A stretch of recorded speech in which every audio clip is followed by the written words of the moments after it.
इंदसदवंदियाणं त्युवणहिदमधुरविशदवकाणं अन्तातीतगुणाणं णमोजिनाणं जिदभवाणम्। अब गाथा नंबर 100 काल द्रव्य का वर्णन करते हैं।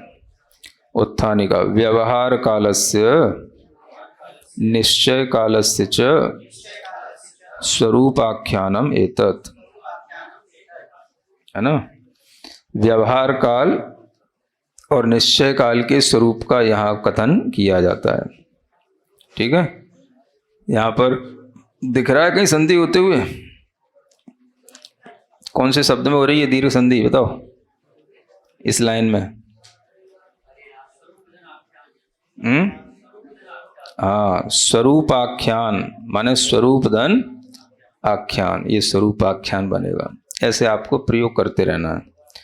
कालो परिणाम भवो परिणामो दव्य काल संभूतो दौंडम एष सहावो कालो खड़भंगुरो नियदो।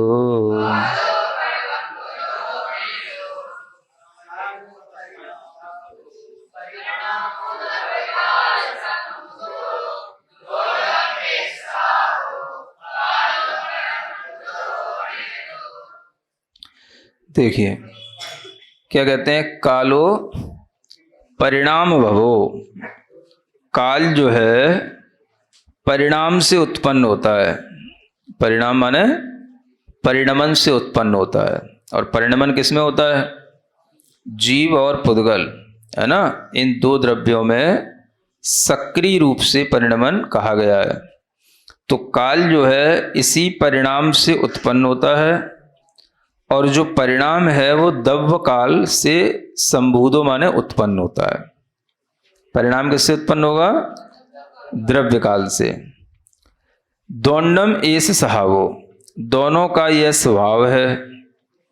काल खड़भंगुरो नीदो, काल क्षणभंगुर भी है और काल नियत भी है। यानी दो तरह का काल होता है, एक व्यवहार काल और एक निश्चय काल, है ना। तो जो व्यवहार काल है वो क्षणभंगुर है, और जो निश्चय काल है वो नियत है, वो हमेशा बना रहने वाला है। तो इसमें यही समझना कि जो काल उत्पन्न हो रहा है, ये पहला जो काल लिखा गया वो व्यवहार काल है, जो परिणाम से उत्पन्न होता है, और जो परिणाम होता है वो द्रव्य काल से उत्पन्न होता है। द्रव्य काल को ही निश्चय काल भी कहते हैं। ठीक है ना, द्रव्य काल को क्या बोलते हैं? निश्चय काल। तो इसके दो पर्यायवाची ऐसे समझ सकते हो, व्यवहार काल, निश्चय काल, इस तरह से काल का दो भेद, अथवा द्रव्य काल और पर्याय काल, ऐसे दो भेद कर सकते हो, है ना। तो व्यवहार काल कौन सा कहलाएगा द्रव्य पर्याय में से? व्यवहार काल को कहेंगे पर्याय काल, है ना, और निश्चय काल को कहेंगे द्रव्य काल। तो काल के दो तरह से दो भेद हो गए। कौन कौन से? पहले तो निश्चय काल, व्यवहार काल, ये एक दो भेद हो गए, और दूसरे दो भेद द्रव्य काल, पर्याय काल। और अगर इनको आपस में मिलाएंगे तो कौन सा किसके साथ मिलेगा? हाँ, व्यवहार काल पर्याय काल के रूप में, और निश्चय काल द्रव्य काल के रूप में। ऐसे ध्यान रखना, तब ये गाथा आपको समझ आएगी। अब इसकी टीका पढ़ते हैं। तत्र क्रमानुपाती समयाख्य पर्यायो व्यवहार काल, इनमें क्रम से अनुपात करने वाली माने क्रम से आने वाली समय नाम की जो पर्याय है वह व्यवहार काल कहलाती है। तो व्यवहार काल जो है समय नाम की पर्याय से शुरू होता है। सबसे छोटी पर्याय कौन सी है? समय नाम की पर्याय, है ना। ये व्यवहार काल की सबसे पहली या छोटी पर्याय है। तो व्यवहार काल जब भी नापा जाता है तो किस संज्ञा से उसको कहते हैं अपन? समय से। समय सबसे छोटी इकाई है किसकी? हाँ, व्यवहार काल की या काल को नापने की। ठीक है ना। और ये समय नाम की पर्याय कैसे आती है? क्रमानुपाती है, यानी यह क्रम से उत्पन्न होने वाली पर्याय है। कोई भी क्रम होगा तो उस क्रम में जो सबसे पहला जो पर्याय उत्पन्न होगी वो उसकी समय नाम की पर्याय होगी, वो सबसे छोटी पर्याय होगी। तद आधारभूतम द्रव्यम निश्चय कालः। इस पर्याय का भी जो आधारभूत द्रव्य होता है वह निश्चय काल कहलाता है। पर्याय का कोई आधार तो होगा ही, पर्याय किसमें से उत्पन्न होगी? तो पर्याय हमेशा द्रव्य से ही उत्पन्न होती है, बिना द्रव्य के कभी कोई पर्याय नहीं होती है ना।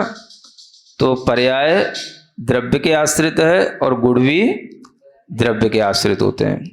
तो इसलिए यह जो समय नाम की पर्याय है यह जिस द्रव्य के लिए आधारभूत है, जिस द्रव्य के आश्रय से उत्पन्न होती, उसी को कहते हैं निश्चय काल।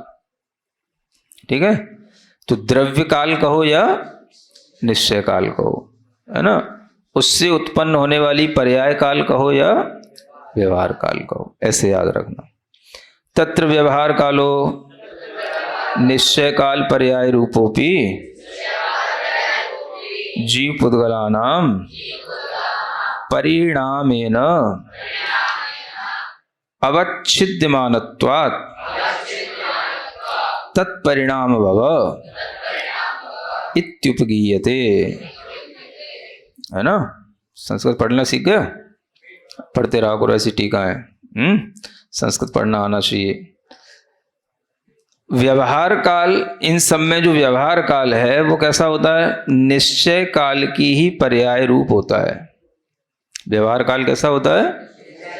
निश्चय काल की पर्याय रूप जो काल है उसी का नाम व्यवहार काल है, क्योंकि निश्चय काल की जो पर्याय निकलेगी वही व्यवहार काल है। तो ऐसा होते हुए भी जीव पुद्गलानाम परिणामेन अवच्छिद्यमानत्वात्, यानी ये जो पर्याय है ये जीव और पुद्गलों के परिणाम से ही अवच्छिद्यमान माने जानने में आती है। इसको हम कैसे जान पाते हैं? तो जीव और पुद्गलों का जो परिणमन होगा उससे ही इसका ज्ञान होता है। जीव और पुद्गलों के परिणाम से इस व्यवहार काल को जाना जाता है, इसलिए इसको तत्परिणाम भव ऐसा कहा जाता है। यानी इसके परिणाम से हुआ है। किसके परिणाम से हुई है? ये व्यवहार काल का जो परिणमन है वही कहा जाता है ना। तो व्यवहार काल के परिणाम से ये उत्पन्न हुई है। कौन सी? ये जो पर्याय है वह तत्परिणाम भव, इसलिए इसको कहा गया। क्या मतलब हुआ? निश्चय काल से उत्पन्न होने वाली जीव और पुद्गलों के परिणाम से जानने में आने वाला यह व्यवहार काल जो समय नाम से कहा जाता है, ये किससे उत्पन्न हुआ? तो जीव और पुद्गलों के परिणाम से ही उत्पन्न होता है, इसलिए कहा गया कालो परिणाम भवो। काल किससे उत्पन्न होता है? परिणाम से उत्पन्न होता है। तो कौन सा काल? व्यवहार काल। व्यवहार में भी कौन सा? तो सबसे पहला जो समय नाम का काल है व्यवहार काल, वह जीव और पुद्गलों के परिणाम से उत्पन्न होता है, इसलिए ऐसा कहा जाता है ना। तो देखो, जीवों का भी परिणाम देखने में आता है एक समय का। बताओ ऐसा कोई काम है जो जीव एक समय में करता हो? है? एक समय में होने वाला जीव का कोई परिणाम बताओ। है? हाँ, जब यह जीव सिद्ध बनता है तो सिद्ध गति भी कितने समय में प्राप्त कर लेता है? एक समय में। तो ऐसे जानो इसको, जीव का कौन सा परिणाम जो एक समय में होता है? सिद्ध गति को होने वाला परिणाम। और भी कोई परिणाम बताओ, गुण स्थानों में कोई जानते हो तो। गुण स्थान सुने? ऐसा कोई गुण स्थान है जिसका काल एक समय भी होता हो?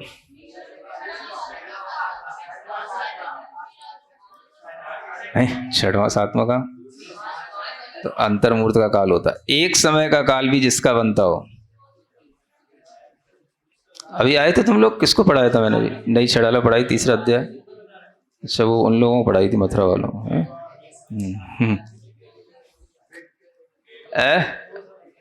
हाँ बोलो, सब पढ़ चुके हो तीसरी छड़ाला में?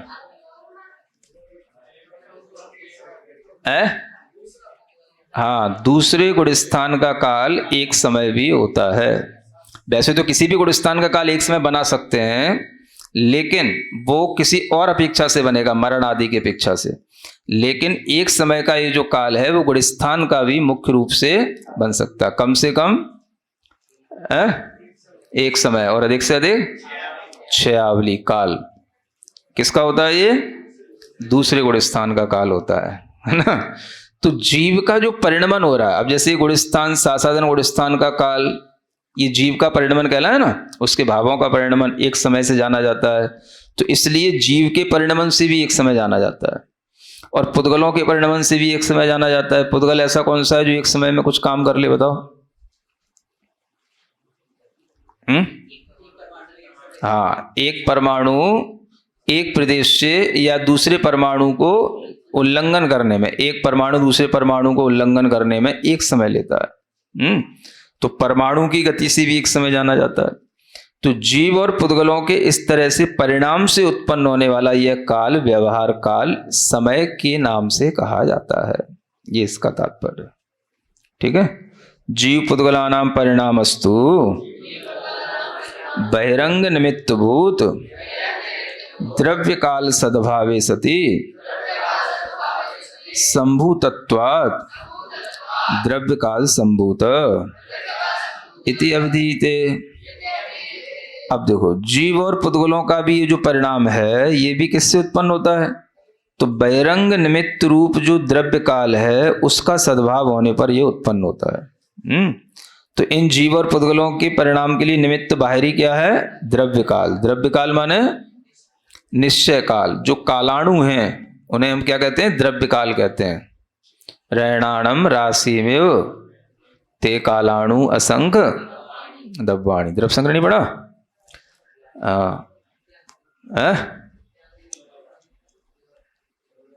तो चलो, उसी को कालाणु को क्या कहते हैं? द्रव्य काल कहते हैं। तो द्रव्य काल से ही उत्पन्न होता है। तत्रिदम तात्पर्यम। अब इससे तात्पर्य निकलता है व्यवहार कालो जीव पुद्गल परिणामेन निश्चिते।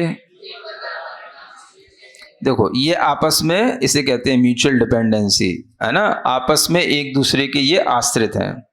व्यवहार काल जो है वो जीव पुद्गल के परिणाम से निश्चय किया जाता है ना। निश्चय कालस्तु तत्परिणाम अन्यथा अनुपत्या इति।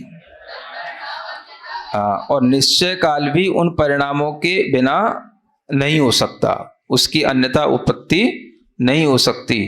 तो इस तरह से निश्चय काल भी जो है व्यवहार काल के परिणमन से जाना जाता है, और व्यवहार काल का परिणमन भी निश्चय काल से जानने में आता है।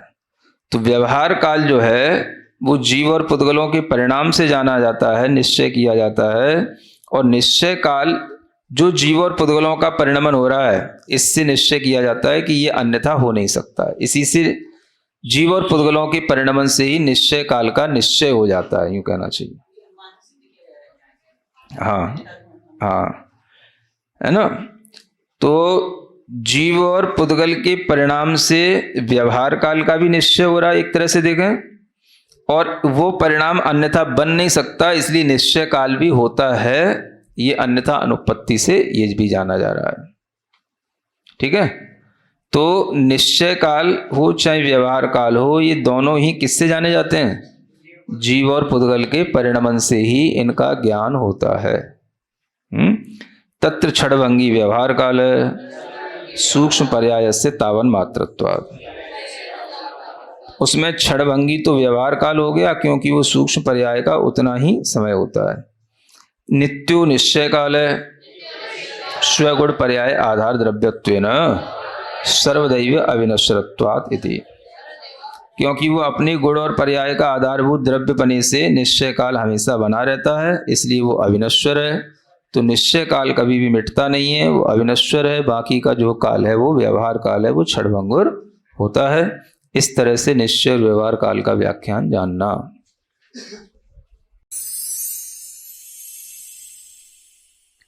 सिरिजिणवाणी जग कल्याणी जग जन मदतम मोहरी जणमण हारी गढ़हर हारी जम जरा भव रोग हरि तिथ्य राणम दिव्य झुणिम जो पड़ई सुणई मय्ये धारई राणम सौख मणंतम धरिय सासद मोक्ष पदम पावई सासद मोक्ष पदम पावई।